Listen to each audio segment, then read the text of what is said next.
Do you think that it's cool to ask people to be quiet just because they're celebrities? No, of course not. I mean, I think that's crazy. I think that manager, that best friend, that mom, that agent is saying something they probably genuinely believe is in the best interest of that person. Mm-hmm. However, I also think it's crazy for that person to listen blindly to anybody but themselves. Mm-hmm. Like for instance, like currently, the one I can think of is Kanye when he came out about when he claimed he was a Trump supporter, and then so do you think everything that happened afterwards was a result of that, or do you think it was other things?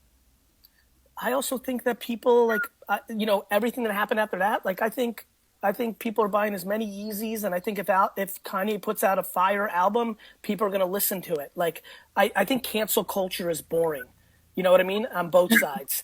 Like I think people, you may not agree or you may disagree or things of that nature, but I think that I'm sure they're absolutely, you know what I like to do? I like to look at what people say and then see what they do. There's a ton of people that were super mad at Kanye in all sorts of sectors of the country that a year later are retweeting him about his Sunday services.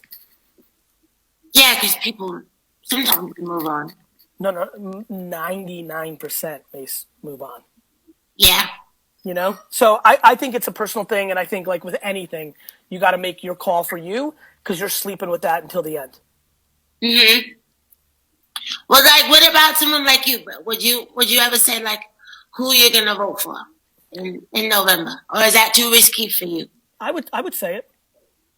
I would say it. I'm the kind of person that like, you know, I feel that America's so bad at dealing with political issues that everyone's on such tilt in every direction that everyone's a headline reader. Nobody, if in a 45-minute conversation, I'm thrilled to talk about anything. In a one sentence thing, people get crazy, right? Like to me, it's like I'm just fascinated by people's inability to understand multi-lever layers of the conversation. Meaning, you know, I'm extremely comfortable like I voted for Hillary Clinton. It's not super hard for me to say that. Like I'm not to me that's like you could Google that. So to me, I'm fine with that, but I'm also okay with people that don't agree with me on that. I'm okay with people don't agree with me on anything.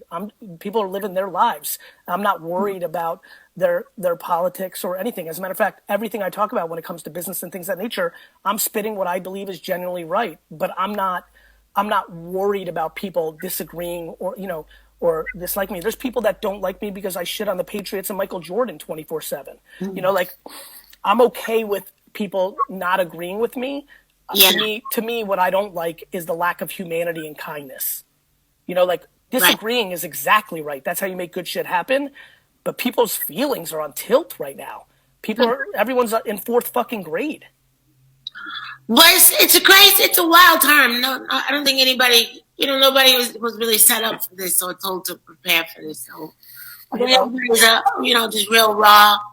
So that's why I was asking because I thought, like this would be a time where people would, talk about what they're really feeling and really kind of be adamant about what we should do in November and stuff like that. But I don't know. I haven't heard it yet. Maybe it's early. I It's just thought it's it'd be like it's early. America, early. it's early, and honestly, it would not be early right now. But everybody right now is worried about their family and their loved ones, and we're Yeah. deep in a global pandemic. Hmm. But do you think people? Okay, let me ask you this: though. Do you think people care what artists think? Like I might say something on my Instagram, um, and then I'll get like a lot of like craziness if I say anything political, or like when people always stick to singing and stuff like that. Like, I do you think think that's like no. if I people think come up and get active, do you think anybody cares what a celebrity is? I think people care what their neighbor thinks. So why wouldn't they care what a celebrity thinks? But I know, no, no, no, no. But does it matter? Like in the scheme of things, Of course it matters. you think it matters? Of course it does. People change the world. It might be a celebrity, it might be a politician, it might be a pastor, it might be a social media celebrity. Yeah, of course it matters. I think that most people think too highly of themselves. I think the world lacks humility. Hmm. So you can pull from opposite directions on this one. I think it matters, and I think potentially doesn't matter. But I think not sharing what's in your heart is always a mistake. Right. That's Period. what you have. Period. Period. Binary. No matter who you are. No matter who you are. I think that's good. I think that's good. Me too. That actually taught me something just now that I hadn't thought about before. Thanks, Mace. Gary Vee. Mace, let's chop up and have a real dinner after this. We're gonna connect because I'm gonna move on with the show, but I really want to spend some time. All right, everybody, go to challenge.com. See you, Mace. Bye, sweetheart. Bye-bye. What a talented artist. When her music came out, I was just like, she just sang from her heart. Good stuff. Good stuff. All right, let's keep going. What's going on, Gary? What's up, Mike C? I'm doing wonderful. Nothing like following up a Grammy winner, but Listen, she's a Grammy winner, and you look fucking amazing in a t-shirt and a Yankee hat. Everyone's got their thing, Mike. I appreciate you, sir. Can we get a virtual cheers here? Cheers, brother. I appreciate you, man. So yeah, I feel like Charlie Bucket winning the golden ticket right now. So my question for you is, how do I turn my passion of giving dating advice and relationship tips into a career as like a certified dating coach and public speaker? Yo, I think that's pretty cool. Like, I think a lot of people are doing that. I think that my big thing on that is the model exists. It's put out an ungodly amount of free creative on the general themes that you see over and over. What I do, right? Like, watch what I do, not what I say. There are so many obvious patterns in business that I'm able to bring up over and over. And it's why I'm quick in these meetings, whether it's the flower thing yesterday that everybody got fired up about or other things of that nature. So the thematics in dating. As a matter of fact, a lot of like what I see in business translates to dating: insecurities, confidence, all that stuff. So I think you put out a ton of content, and then very simply, it becomes a lead gen to your consulting business. I think coaching has become a little bit of like, a tricky word, kind of like hustle, right? Like I've had to change hustle to hard work because people have taken the word hustle and manipulated it as burnout and like unhealthy. So I'm like, okay, I don't want to be associated with that. I want people to be happy, not burn out. So let me say hard work. Mike, I would say consulting has like a elevated word word or strategist, dating consultant instead of coach. I think dating coach, it goes in the lower funnel kind of muckery land. But I think if you put out amazing content, and then and then people find your website from your linked URL on TikTok and Instagram, and now all of a sudden they're willing to pay you $500 a month or whatever, $1,000 a week or whatever your business model is. I think it's actually very easy, Mike. Okay. Yeah, I mean, I've been following your content for like 5 years now, so like I know all about 25-year-old like life coaches, how you feel about that and everything. Listen, my big thing was like, because life coaching is a tough thing to say, like life, without living it, but like dating, like there's a 25-year-old that's could be, and by the way, with life too, like, listen, I had a lot of wisdom at 25. I think I'm a lot stronger at 44 by living it a little more, but it's more that people are audacious, and really a lot of life coaches really skew into business coaches and really skew into, let me teach you how to make money by you paying me, but I've never made money by any other way than charging you. So that's where it gets a little tricky. But yeah, I mean, I think a dating consulting service that is on the back of a ton of free content, especially on TikTok and Instagram, is a very fruitful opportunity. Yeah, I got on TikTok because of you. So and how's it going? 40,000 followers and growing. I started doing a live chat every night on the back of the Kristen being Kristen chat. Yep. Kind of got the inspiration from her. Linked up with her, so we're going to try and have each other on each other's shows and whatnot. Mike, it's so funny. One of the by far best things of this Tea with Gary Vee project has been the community that's been built from it. Like just watching all of you interact in the chats across the 3 live platforms, it's just been remarkable. Yeah, there's a dating app that actually we got in contact with each other. So like me and the Draftmate guys, we literally met through this chat, and even the marketing person is from here. I know you got to get to other people. If it's not too much, I'm in New York. I would love to have a dream come true and meet you if it's possible. I'll come to Vayner, do whatever.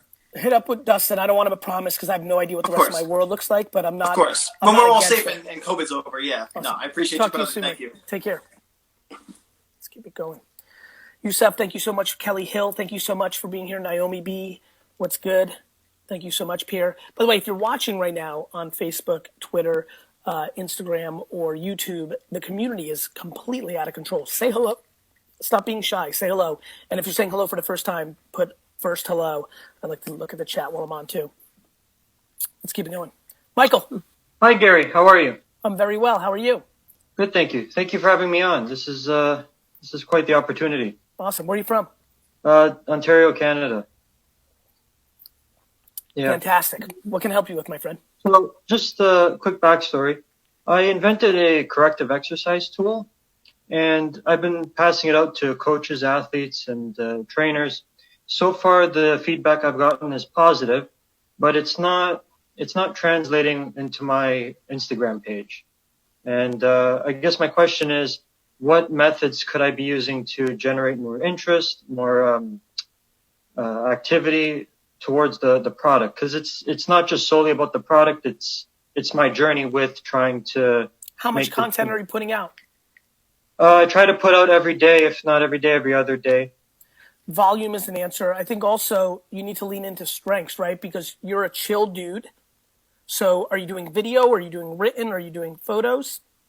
I started with just photos with the description, but I've tried to branch off into video. I thought maybe that'd be more personable. And how is that going for you? Like, do you feel comfortable, or is it like kind of like a drag? It's one of the things I fear is maybe it's my personality that doesn't translate well. Yeah, and by the way, you'll appreciate this, and this is not a negative. Like lower at like kind of just interacting with you, there no question in an honest way there would be a debate if the kind of like straight style monotone, like if that's going to translate. But brother, I had to, like, the greatest frustration of my career was when blogging came out in the early 2000s. And I was right about email. I was right about Google AdWords. And now there's this new thing called blogging, and I was dead. It was the first time I was mad that I was bad at school because I knew that I couldn't write. And it was super frustrating for me. And then obviously I got lucky and YouTube came out a couple years later, and boom, I was like, wait, this I can do. But, one of the things you may consider is leaning into a couple things for you to think about. One, pictures. Are you good at writing?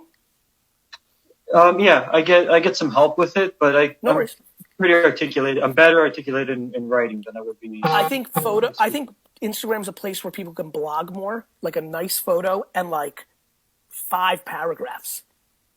So I think that you should test. First of all, you need to post 3 times a day, straight up. Number 2, one of them has to be a photo, maybe 2 a day, a nice photo of somebody using the thing or doing the thing, or your world. 5 paragraphs. That would be interesting. Number 2, you may want to have a spokesperson or other people in your content is another place. And then the most important part of this, believe it or not, this is a little bit of a left turn. Of course I believe that social is super important, but I also don't want people to value social over their businesses. There's a ton of businesses that are crushing, doing extremely well, and are not good at social media. Now, I think that's missing an opportunity. But for example, you may spend all your time trying to be good at social, and that will actually take away time from building the business as if social media didn't exist. And if instead you focus on building the business as if social media didn't exist, which then built up the business that allowed you to afford to hire the Sasha Group or hire an internal person to do your social media, that might be a smarter strategy for you. There's a lot of people here who think social media is some sort of magic bullet, and if you're on it, everything will be good. No, you have to be great at it. And a lot of people aren't destined to be great at it, but they might be great at their business. They might be good at sales, one-on-one stuff, and that then leads to the dollars that leads for them to hire an agency. I mean, that's why I built the Sasha Group. I built the Sasha Group for half the people in this chat right now. Like, because VaynerMedia was too expensive, and my dad was a small business owner, and so I wanted to create the greatest agency for that. And like for a lot of people, that's the right move. Or if that's too expensive, you can hire somebody for $12 an hour to do it. So you might want to take a more macro strategy. I think a lot of times people aren't listening carefully to what I'm saying. I also think that I don't have the luxury of things like Tea with Gary Vee, where I can really explain, this strategy, which is maybe social media needs to be second Social media is the first thing that builds most people's business. Half. The other half actually spend no time on it because they're terrible at it. And they should spend all their time on actually building up their business, which then kicks them cash, which then allows them to hire an agency or an individual to drive that part of their business. That's just smart. Yeah, that makes more sense. Dustin, thesashagroup.com. Throw that up, and let's get a graphic with my dad's face. I think that'll be funny. It makes sense, Michael? Yeah, that's actually, I was going to ask you if it was a more viable solution to just have somebody else kind of be the spokesperson of this. 100%. It's a more viable solution to have somebody else be the salesman. It's a more viable solution to have somebody be the accountant and CFO. You have to be able to afford it. Yeah. Which then means you have to look at yourself and figure out what you're best at. If you're spending seven hours on getting out one terrible post on Instagram, that's a fucking bad business strategy. But you might be able to get on the phone or write emails to people and get your business going. And there's no shame in that. Like I don't put social media on a pedestal that everybody has to do it. I just want everybody to realize how good it can be when you do it right. Not everybody's destined to be the person that actually does that. I do want you to understand it a little bit so you don't get ripped off by the Sasha Group or by somebody you hire, but just enough to be dangerous, not to be Gary Vee. Understood. Yeah. Awesome. Okay. Thanks so much. You got it, Michael. Good luck. Thanks. Good luck. Take care. You too. Michael, one last thing to you and everybody else. Oh, good. Good job, Dustin. Michael, this is a machine or a process? No, it's, I guess the best way to describe it, it's a resistance band that loads the hip and legs directly. So it kind of, can I give you a huge piece of advice? There's probably a ton of, what's your email? My email? Actually, is this your Instagram? That's my Instagram, yes. Cool. Throw that up, big Mike. Dustin. Everybody who's watching who thinks they're good at social media, Mike, what does this help? People that have what? Hip, leg, what, builds your ass, what?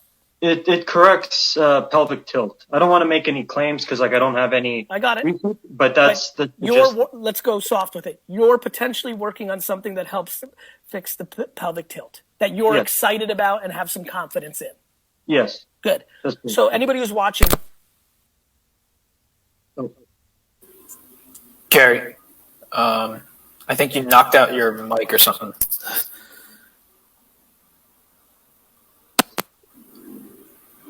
Can you hear me now? Yeah. Good. Wait a minute. You can hear me? Yep. There we go. So what does that help? Does it help people's backs? Like, where does it really affect somebody? Yeah, it's going to affect the back. It's going to affect the core. It's going to affect the glutes. So, good. So let's go right in here. If you think you're good at social media, DM Mike here. Offer some social. How much is your thing? Right now, I haven't sold any officially. I'm looking to retail it for $99, but I've been giving them out for free just for the feedback. Awesome. So everybody who's watching right now, if you think you're good at social media, hit up Mike. Make a barter. He'll give you a $99 item. You'll do a post for him. Mike, you'll get 50 different people to do posts in exchange for 50 units, and now everybody wins. People are going to fix their backs and live for 8 years longer, and you're going to get a social media post. That's way better than what the fuck you can do. Yeah, thanks. I appreciate that. You got it, brother. See ya. Okay. All right. Let's see. Is there a delay? Is it better? I think. Yeah, it's like every time. I hit it. Yeah, but like once better now. Yeah. Once I pop windows in and out, it kind of like works again. Awesome, cool. Thank you. Let's keep it going. Hi, Gary. I'm so happy to meet you. It's nice to meet you. Where are you from? Well, that's an interesting question. So I have a story to tell. So let me tell you about my background. I'm from Russia, and I came to the USA 5 years ago. I opened the business right away. I started with a coffee cart in a seasonal place, like close to the beach, and it went really well. So I decided to look for a good place where I could, be open year round. So I opened up a cafe where I'm sitting right now. My cafe is called Sip of Europe.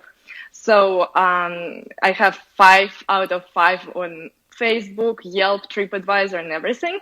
Where are you? I'm in Portland, Maine. Portland, Maine. That's very cool. And what part of Russia were you from?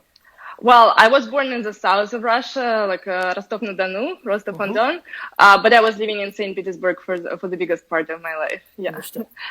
So, and after a year of like a successful business with my cafe, I'm making crepes and crepe cakes, by the way. Blины.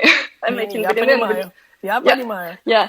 So I decided to expand a little bit, and I expand the menu. So I decided to learn some baking, and I wanted to bring some no-fat, low-calorie desserts. So I found the baker who had the classes online, and I started learning like how to make different cakes. And among those desserts, there was one dessert. You probably know that name. If you don't, your parents definitely know. It's called zefir. Of course. If you're, of course. Okay. Yes. Wow. Oh my God. You will laugh. I'm telling you, you'll laugh because so I tried making the no-fat, low-calorie zefir, and I was like, oh my God, this is so good. This has like 5 ingredients, absolutely delicious. It's like healthy and all that. And I was like, wow, this is so great. I should definitely go somewhere with that. Like America needs that product. I could be the only one who is making low-calorie, no-fat. And when I started, Googling, I found out that no one in America was making it. And I was like, oh, what? So I need to do something about that. So I was like, well, I should come up with an idea of how to like trademark that name, how to be like the one who brings this dessert to America. So this is a part where you'll laugh. I have the trademark for the word Vaynerchuk, which is exactly, yeah. So because, let me explain to everyone. So in Russia, the chik is the suffix. So it adds the kerosene word to the main word that it's attached to. So it's also going as chic zefir, which is also cool because it's explaining how beautiful, my dessert is. So, and I was so excited. I was like, oh my God, I need to bring it everywhere. So I went to the big expo in Portland, Maine. I made over 2,000 of those. Everyone loved it. I went to the like local awards ceremonies. I went on Kickstarter, not for the money, but to bring the awareness for the product. After that, I contacted the Russian factories and I talked to the specialists, those who make that, like an industrial way. And they gave me some advice on like developing the recipe and stuff. So I came back to the USA. I sent my stuff to the labs. They said, well, it's great. It's shelf stable. It's amazing. After that, I started contacting huge companies in America. Well, I have the trademarks in the USA, and I also have the trademarks pending in